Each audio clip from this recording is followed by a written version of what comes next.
ای اهل ایمان، یهودیان و مسیحیان را تکیهگاه خود انتخاب مکنید. آنها اولیای یکدیگرند.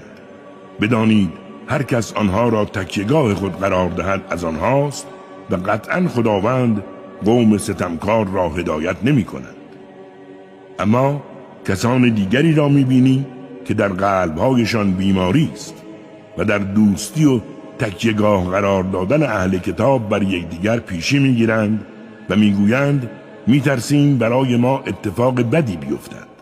امید است که خداوند بزرگ پیروزی یا معجزه‌ای بیاورد تا این گروه ناسپاس از آنچه در دل می پروراندند پشیمان شوند.